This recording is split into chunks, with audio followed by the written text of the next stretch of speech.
Hey, everybody, it's that time again for another episode of View from the Top.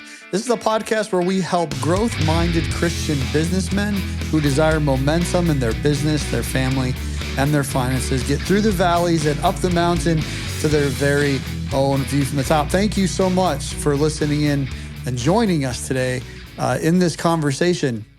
We're going to be leaning into embracing adversity. I don't know about you, but I've had plenty of adverse moments in my life. Thinking back to even as a kid, all the way through teenage years and being young and all that. So maybe you have too, and you're listening and go, man, what are some of the things maybe the Big A did? What are some of the things that the Big A's learned from others or Wally's learned from others? Well, we're going to do that today. We're going to dive in and we're going to talk about some things that we've learned going through some adversity in our lives. So thanks again for joining us. Let's get Big A in the studio. Big A, you here? Wally, I'm ready. Hey, I'm ready to go. I'm ready to go. Wally, I'm getting older. Well, that's not a secret. Dawned on me. You know what dawned? No. I know. Well, I don't know what you meant by it. What do you mean by that? You're getting older? No. It dawned on me when I had to take Robin for cataract surgery. I said, Robin, we're getting old. I said, cataract surgery? I feel like we just went on our first date. And she's like, that was 45 years ago. And I'm like, here we are now. We're old people going to get cataract surgery. But hey, I will tell you, she did great. She came through it with flying colors. And you know what? She said there was a scary moment, though. They take your lens out, for those that don't know this. Like off your eye. It's like crazy. They vacuum your lens out. They go into your pupil and they cut this slit and they put this like vacuum cleaner and they take your lens out. And then Robin says she saw this light show.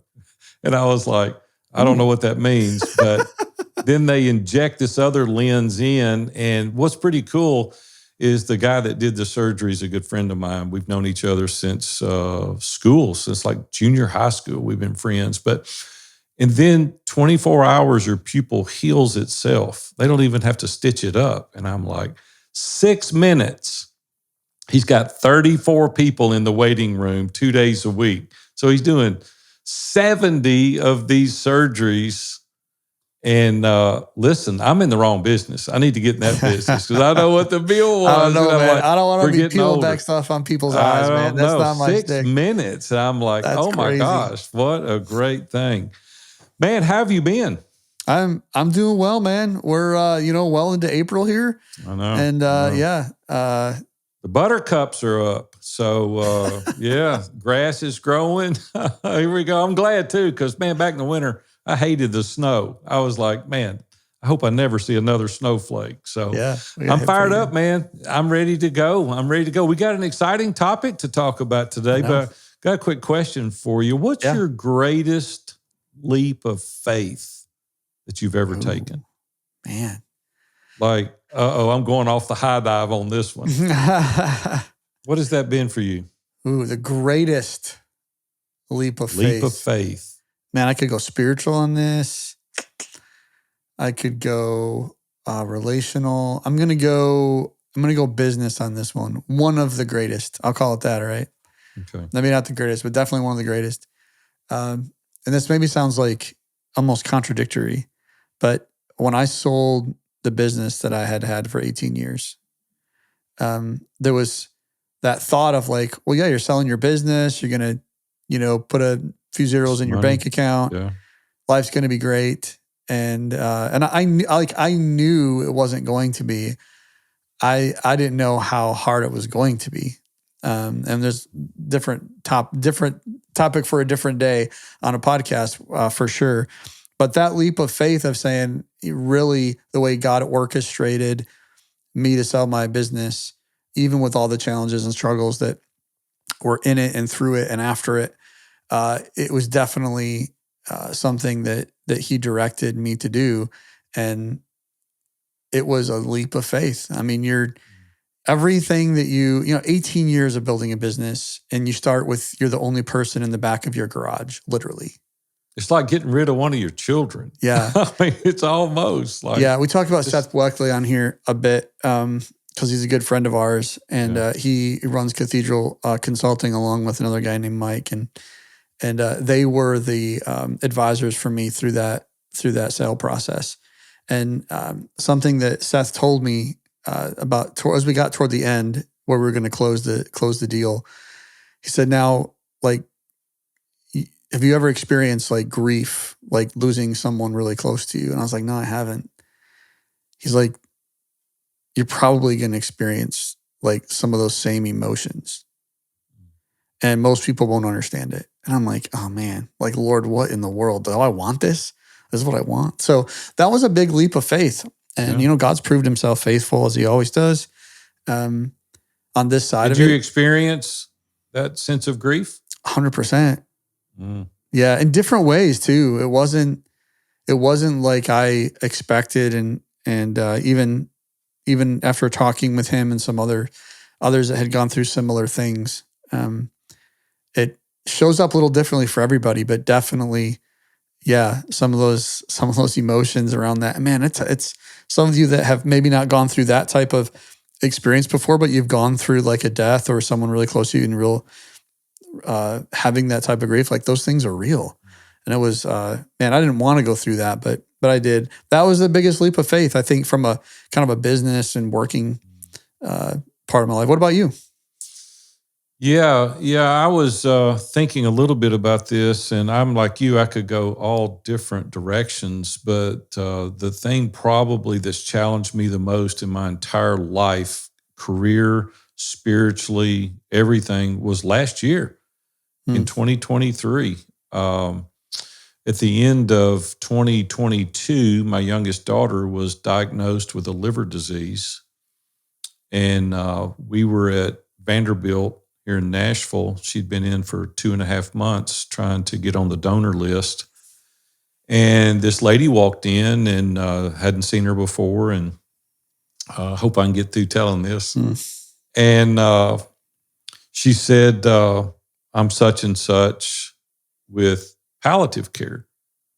And, I guess I should have known what that was, but I didn't. And I said, I'm sorry, I don't know what palliative care is. And she said, "Well, it's a step up from hospice." I said, What in the world? What are you saying?" And she said, "Well, if your daughter doesn't get a liver in 6 months, she's not going to be here." And I was like, what? And the horror on my daughter's face at that moment, even as an adult, she's still your little girl. And we had nothing. It didn't matter who I knew. It didn't matter how much money I've got. It didn't matter. I couldn't fix it. Nothing I could do. So the level of faith was trusting in God. It was like, that's all I got. I can't do anything. I mean, I can't fix this. Mm-hmm. And so the good news is they sent us to Memphis University. And Steve Jobs had his liver transplant there. And so I'm like, man, if Steve Jobs is picking a hospital, sign me up, like we're in. And so we went there immediately. And within a few weeks, she had a liver. And now here we are, 8 months post liver transplant, and she's doing amazing. And so God was faithful, and he really brought her through that. So I would say my greatest leap of faith was at that moment. And I've had many trials through my career and in my relationships, but I'll have to say that was my greatest leap of faith, was really just leaning in and trusting God. And so, yeah, we were talking about this the other day with some folks. Is like, how do you do that? It's like, man, like, what do you do in those moments when your relationships fail or you fail financially? What is it that you lean on? Or like, what do you put your confidence in? Or what do you put your faith in? I remember as a young business guy, immature, starting my first business or two. And I just thought, man, if I can get enough money to be comfortable, not have to worry about, where I'm going to get, the mortgage payment or whatever. And then we sold a business or two, and it didn't scratch the itch like I thought it was going to scratch the itch. And I was like, wow, like that didn't give me that feeling, that confidence like I thought it was going to give me. And then I thought, you know what? I get my kids raised. get them out of the house, become an empty nester. Then I'm going to have this sense of satisfaction. I'm going to, everything's going to be good. I'll have a little bit of money and my kids will be gone and Robin and I will drift off into the sunset, and it was like, man, that wasn't that magical feeling either. It was like, it just didn't happen. And I was like, man, maybe if it's a little bit more money, I'll build another business, right? And well, that didn't do it.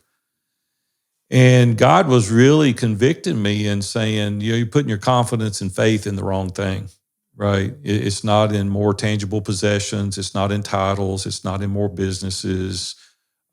It's not in those things. Now, don't hear me wrong. And I get the privilege of doing a lot of interviews, and a lot of people, talk about finances and making money. And then you hear other guys that are very successful go, money's not that important. And I want to go, money is very important. Don't minimize it. Just don't make it God. Don't make it the very thing that you're trying to accomplish for that and for that only. But money does solve some problems. Let's be honest. I mean, Sure. Right? It gives you options and it does create. So I don't want to demotivate people from making money. Money's a good thing. It's a tool. Yeah. And we need to use it as a tool. But money can also create its fair share of problematic areas in your life. Yeah. I mean, quite honestly, and I've seen some very, very wealthy people that I've had the privilege of coaching that really is confused on this issue that we're talking about today. And so there was a guy in ISI that called me a couple of years ago, and I didn't get permission from him, so I'm not going to share his name, but he called me one day and he said, hey, Big A, I want to talk to you. And I said, yeah, sure. So we'll call him Michael for this episode. I said, yeah, Michael, what is it? He said, Big A, I'm really struggling right now financially and relationally, and I'm having some challenges that I need to talk through. And he said, at the end of the day, I want you to tell me how you solve difficult problems. And I said, Michael, I think you know what I'm going to tell you. He said, yeah, Big A, I want to hear you say it, though. Now, Michael wasn't a believer. And when I say a believer, I mean he didn't profess Christ. He was atheist. And so he didn't believe in God, didn't believe in any of these things. And I walked him through some of the things, my processes, my mindset. One of the greatest honors and pleasures for me in Iron Sharpens Iron was I had an opportunity to introduce him to Christ and lead him to the Lord.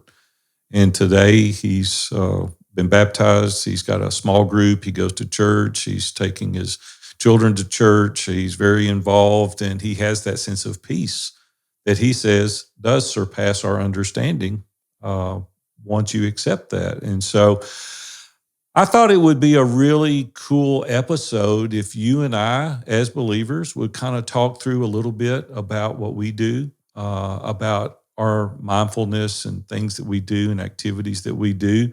Some of you listen to this episode are not believers, and there's no condemnation. There's no judgment. We don't look down on anybody.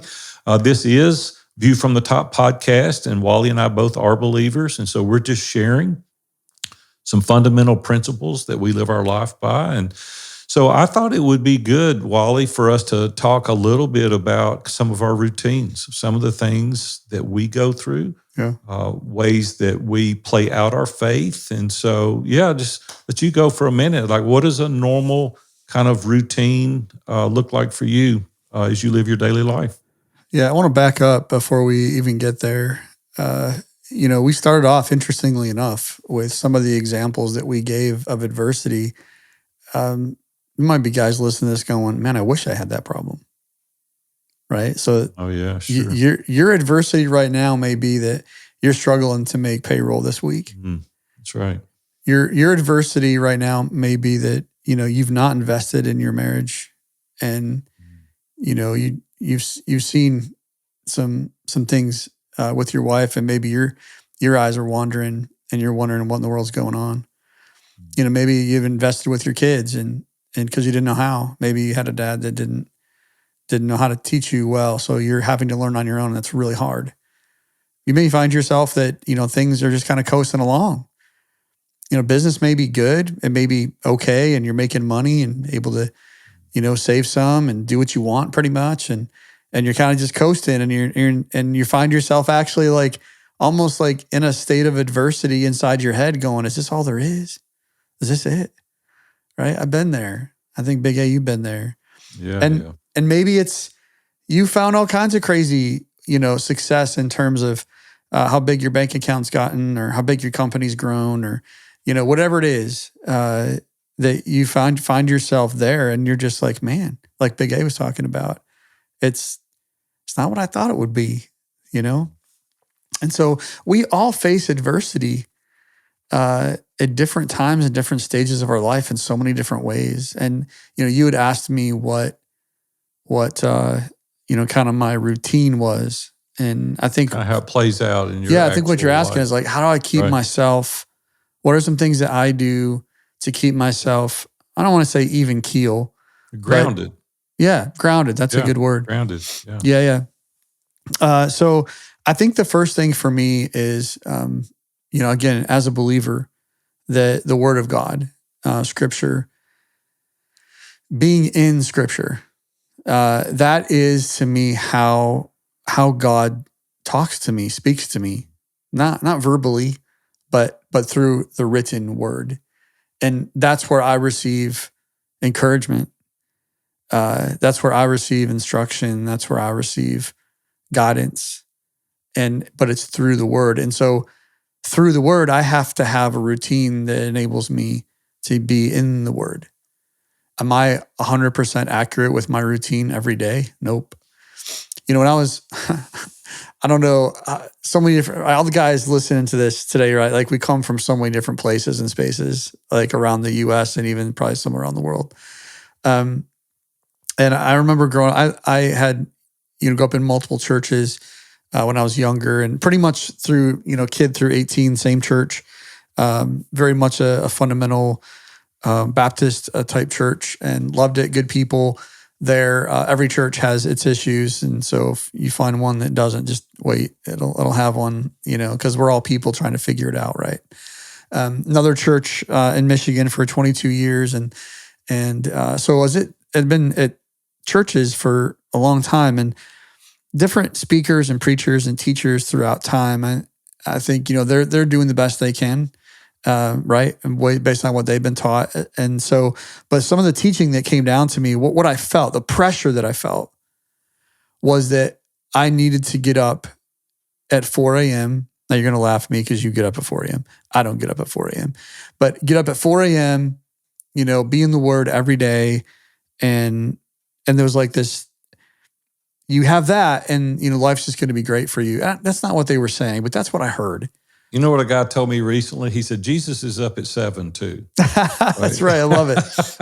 And so I found that for me, somewhere between starting my routine in the morning, 6 or 7, and granted, guys that have, kids and they're help get ready for school and taking some drives, or have a, gotta get up early and have a commute, or like your situation is going to be unique and different, right? Sure. There's different seasons of life for different things. And you just have to make it a priority. One of the things I did learn when I had younger children, I learned this from somebody else, was that my morning routines were packed. I'd get up, and I love spending the time with the girls in the morning. Not so much getting them ready, they did their own thing, but help them with breakfast a little bit and getting lunches, and then half the time I drive to school and half the time Sonia would. But those were precious, precious times. But on the way to school, we would, not every day, maybe once or twice a week when I drove, we would read the Proverbs, right? And then have a discussion around it. So I got in the Word. It wasn't like me sitting down like right in front studying at that moment, but I was in the Word. Something I heard from somebody was if it really matters to you, then where are those marginal moments in your day that you can, take advantage of to be able to be in the Word? And so maybe that's lunchtime for you. Maybe that's going to your car or whatever. Maybe that's just being intentional on the way home, kind of debriefing with some scripture coming over the radio, or maybe it's whatever it is. The point is like being in the Word for me has to be it's how God speaks to me. And so that's probably, there's other things too. But definitely being in the Word is starting your day out. I mean, that's the important thing. ideally, right? ideally. But again, if you don't, Right. sometimes you It's not can't. Like, don't. legalistic. Yeah, we're It's not not beating about yourself up. being No. ritual, right, It's or not about checking the legalistic. Oh my box. gosh, It's about building a relationship. yeah, 100%. And that's what we need to do. Mine's very similar. I do get up early and I do get in the Word early, but we're in a different phase of life, right? Mhm. My responsibilities are no longer small children at home, and Robin and I've been empty nesters for 18 years now. Holy smokes! And so, isn't that crazy? And so I'm old. able to get up. I am old. I'm able to get up early, but I'll tell you, I do want to point out one thing that I was just introduced to maybe a decade ago. But it was being quiet and still. And I want to talk about that just for a second. I do similar things as you, read scriptures. I'm doing a study right now called Journey. Brett Barnhart turned me onto this. And so I'm doing this study called Journey, which is really cool. So I'll always be doing either some kind of study, reading the Word, reading through the Bible, doing a Bible study, whatever. I did Experiencing God years ago, and some people brand new to this, that's a really great place to start. Yeah. Disciples Prayer Life, that's another really good study that you can do that's been really good. But for me, what I have found, I've talked about it multiple times, but several years ago, we put a jacuzzi in, and it's undercover. It's got a gazebo over it, so I can go out in all weather. It doesn't matter. And I had initially wired it up for a TV. I was going to put speakers out there and all this kind of stuff. And I was like, you know what? I'm not going to do that because I'm going to let this be a quiet space for me. And so I do get up 4:30, 5 o'clock. I go out there many, many mornings, and I'm just still. I'm just quiet, and I'm listening. And I know in 1 Kings, it talks about God speaks to us in a low whisper, in a low, gentle whisper, or a soft whisper. Different different versions give you different words. But my point is if we're busy, we're active, we're doing, we may miss that.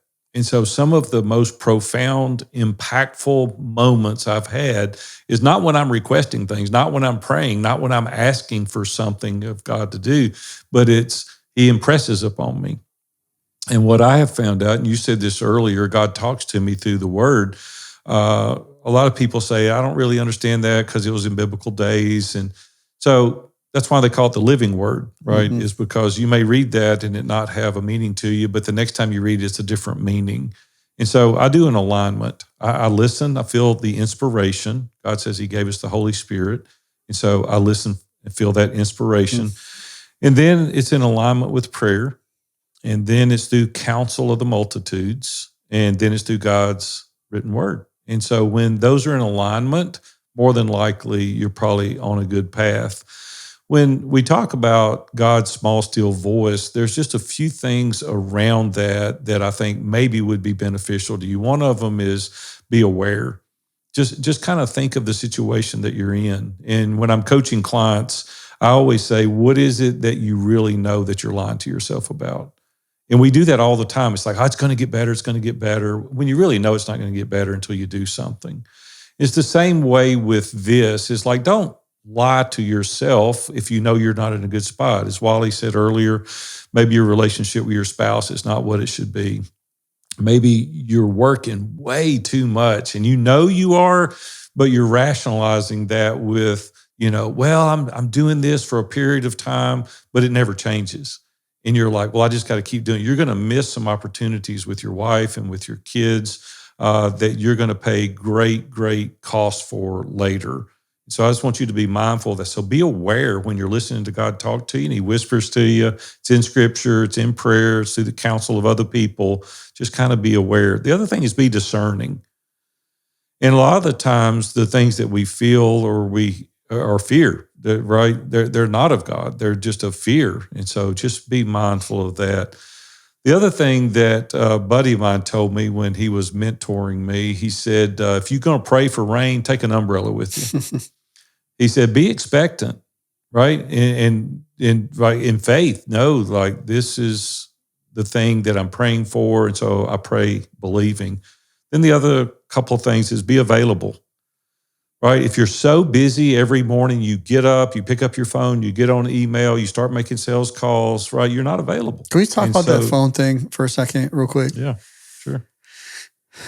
If you're listening to this podcast, this episode right now, and like your phone's the first thing, I'm not talking about reaching for your phone to shut the alarm off.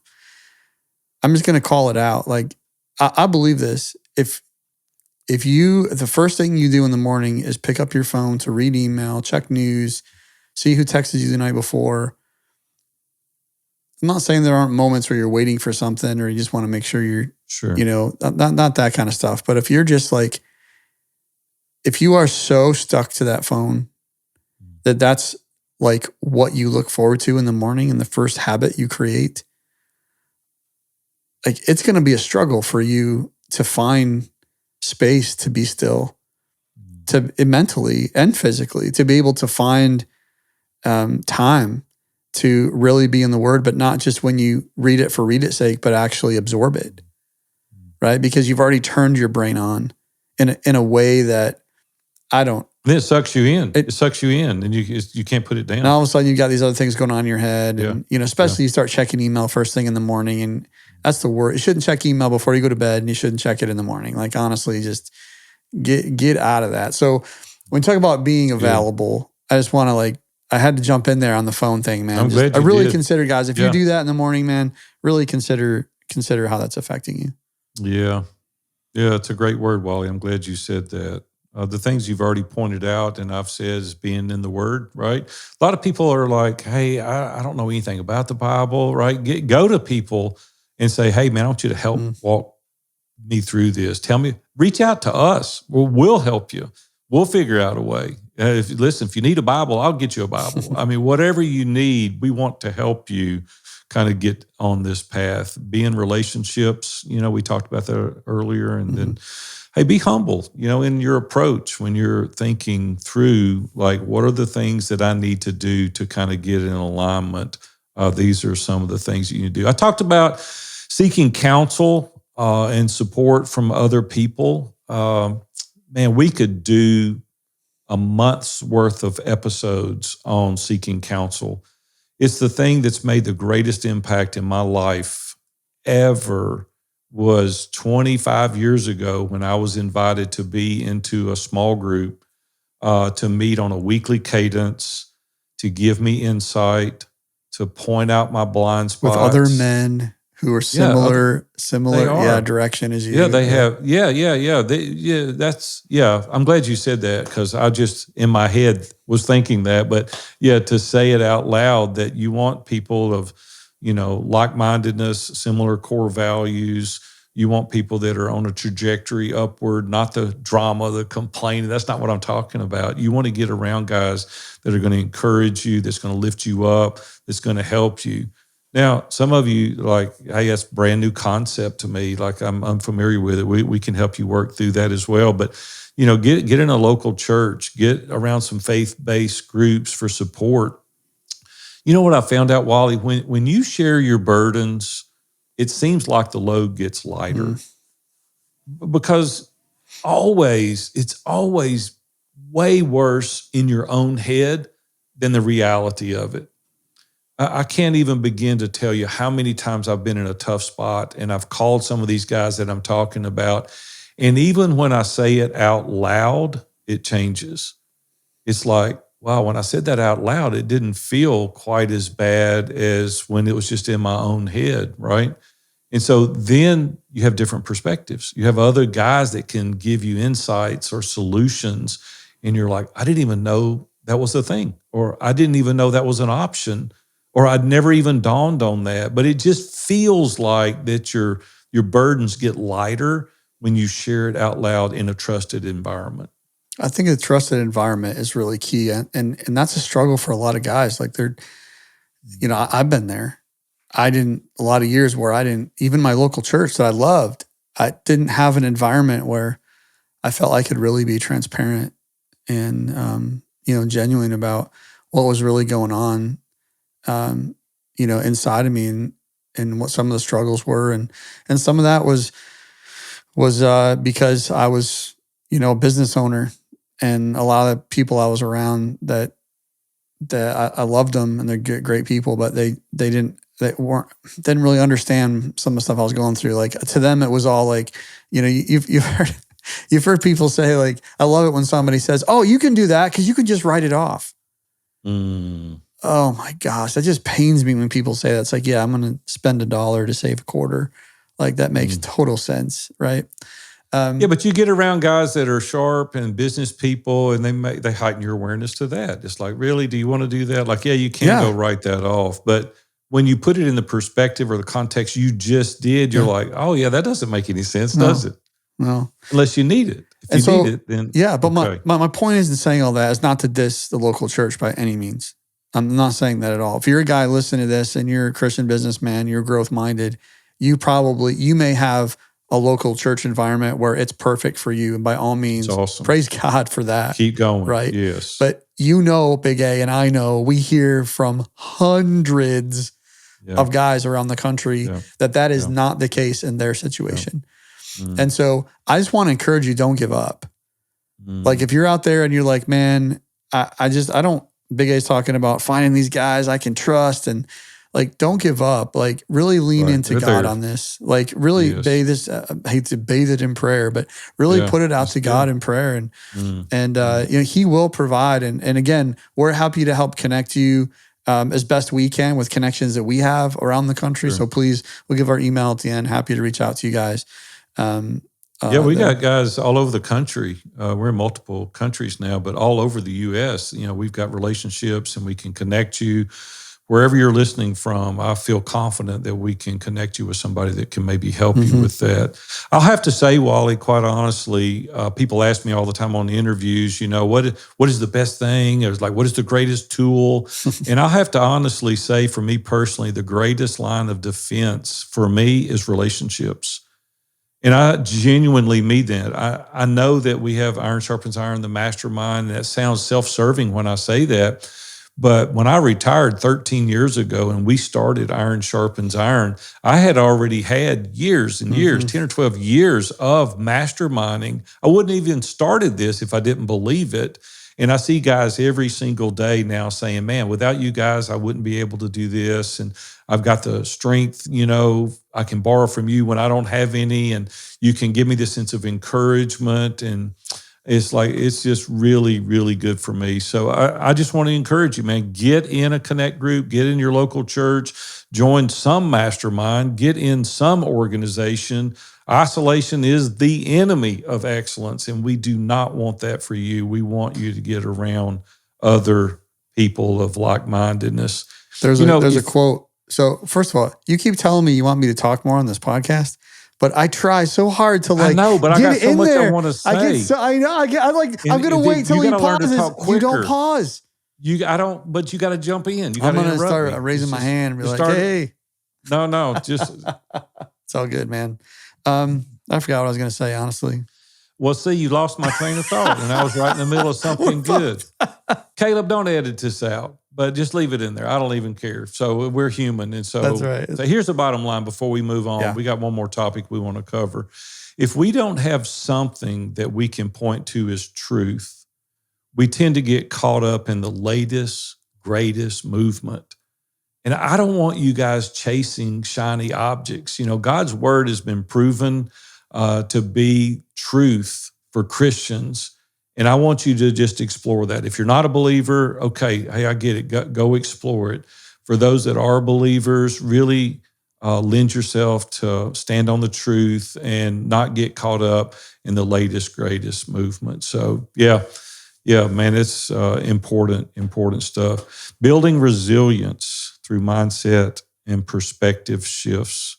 Man, mindset, Wally, talk about that for a second. Mindset is so important in having a sense of resilience. There's so many great resources out there. So, what's your thoughts on mindset? I think about the two things we've talked about already. Remember, the whole idea of what we're talking about today is around embracing adversity and being unshaken and embracing it with faith and fortitude. And so we've talked about, our routines and being prayer and reading scripture. And we talked about those people we surround ourselves with. So I find it interesting so far. The two things we talked about so far is that they really aren't things that, sure, they're things you can do in the moment, but they're really tools to help you prepare for the moment. Because adversity is going to come, right, for all of us. There's no question. It's not an if, it's a when.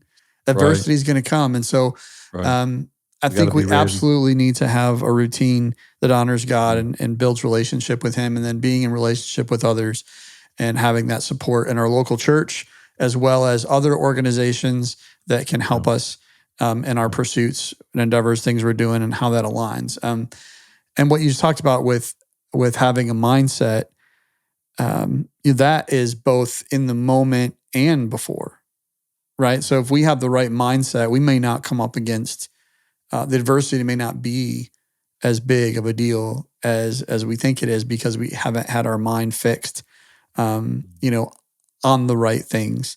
And then in the moment, if we have the right mindset, it's probably not as big of a deal. And so, Wally, you're loaded with value bombs today, because you're helping me really think through that. I'd not really thought about the preparation is going to prepare you for the moment, and having the right mindset in the moment is a result of the preparation.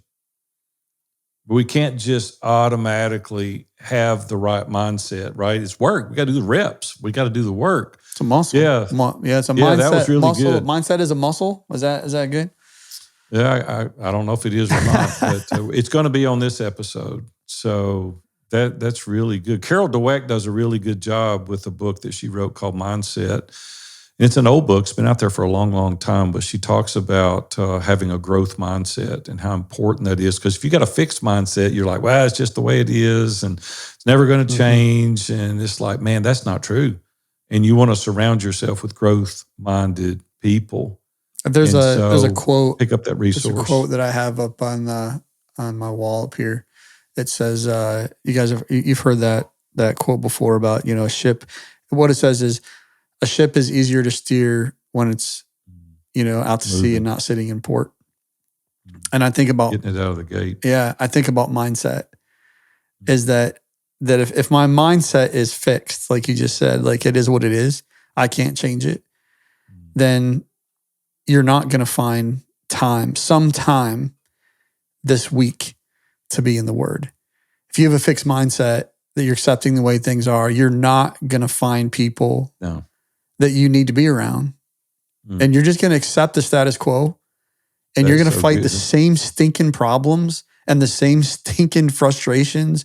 And you're going to go head on to the adversity, not equipped when it comes. And you're going to experience challenges, and you're going to experience consequences that you don't want to experience. Because even when we're prepared, it's hard. And so that mindset piece is so important to get. The other part of that is the perseverance to really build that resilience.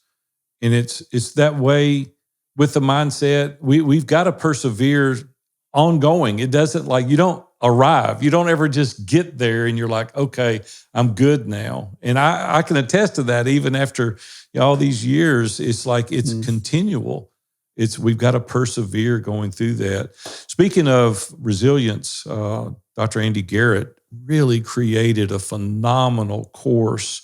We'll have them in the show notes where you can get his course on resilience to really help you develop the right mindset. And so, I just wanted to give a shout out to Dr. Andy. I think we've talked about that in other episodes, but he's really done a good job. Yeah. Last thing before we go, gratitude. Man, this is something that I wasn't great at doing this until a few years ago, and I was in a funk. We've all been in them. Wally, you've been in them. I've been in them. The listeners have been in them. You'll get in them again, right? It's just the natural part of living a life.